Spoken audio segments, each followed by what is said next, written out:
নমস্কার সকলকে। আজকে আমরা দেখব কিভাবে মাটির দইয়ের পাত্র রং করা যায়। প্রথমে আমরা নিয়ে নিয়েছি এখানে একটা সাদা ফেব্রিকের কালার।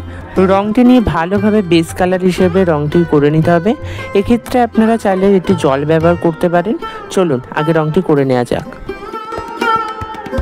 এরপর আমরা এখানে নিয়েছি একটা গোল্ডেন ইয়েলো কালার। এই রংটি নিয়ে উপরে যে একটা সোজা লাইন বরাবর একটা দাগের আকৃতি আছে, সোজা লাইন বরাবর এখানে হলুদ গোল্ডেন কালারটা আমরা করে নিচ্ছি। চলুন এই রংটা পুরোপুরি করে নিই আগে।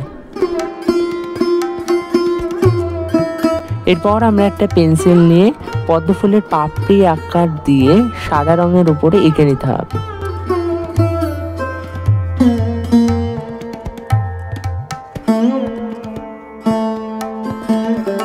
পাপড়িগুলো রাখার পর এখানে আমরা নিচে অরেঞ্জ কালার, পাপড়ির উপরে ওই অরেঞ্জ কালারটা পুরোপুরি রং করে নিতে হবে। ঠিক ভিডিওতে দেখানোর এইরকম ভাবে পাপড়িগুলোকে রং করে নেবার পর আমরা ফিরে আসছি।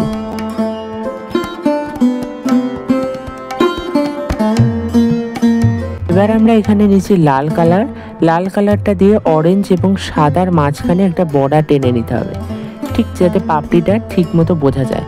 এরপরে অরেঞ্জ কালারের নিচের থেকে তুলিটা ঠিক ওপর ঘোরালে এরকম দাগ দাগ আকৃতি এঁকে নিতে হবে। তো চলুন সব পাপড়িগুলো আগে এঁকে নিই।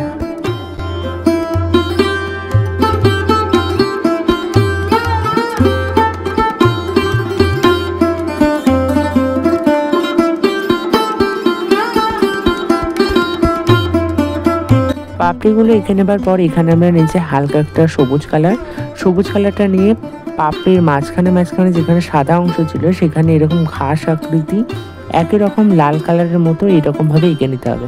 তো চলুন পুরোপুরি আগে এঁকে নিই। এরপর আমরা লাল কালার নিয়ে হলুদ কালারের উপরে এরকম ডট ডট এঁকে নিচ্ছি। তুলির পেছনে দেখবেন এরকম গোল একটা আকৃতি করা থাকে ডট টুলের মতো।